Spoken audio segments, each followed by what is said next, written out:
بسم الله الرحمن الرحيم. شيخ مفتي إسماعيل منك wuxuu ka mid yahay culimada Ingiriiska ku wacdiya. Mar asagoo masaajidka khudbadaynaya wuxuu soo qaadanayaa qiso aan rabo inaan iminkan idinla wadaago. Wuxuu yiri qof baa message soo diray. Message-ka wuxuu u qornaa sida tan: walaashayda waxay la xanuunsanayd COVID-19. ugu dambeyn xanuunka way u geeriyootay. Rabbi weyne jannadii firdawsa ka waraabiyo.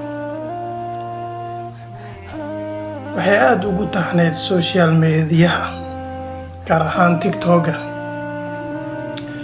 mana ahayn qof wanaaga ku fidiya ama ku faafiya TikTok, oo waxay samayn jirtay muuqaalo gaabgaaban oo markaasi doonaysay inay dad badan ku soo jiidato siday followers badan ku hesho.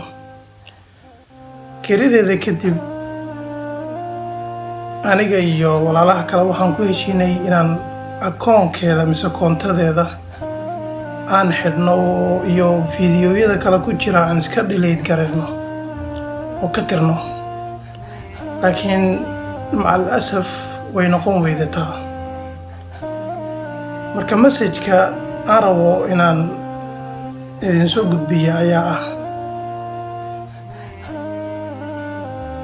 social media waan wada isticmaalnaa dabcan 24 hours.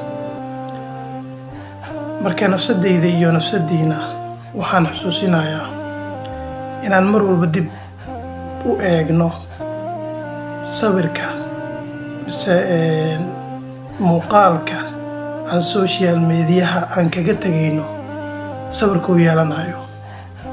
ma muuqaal wanaagsan ba mise waa muuqaal xun. wassalaamu calaykum waraxmatullaahi wabarakaatuh.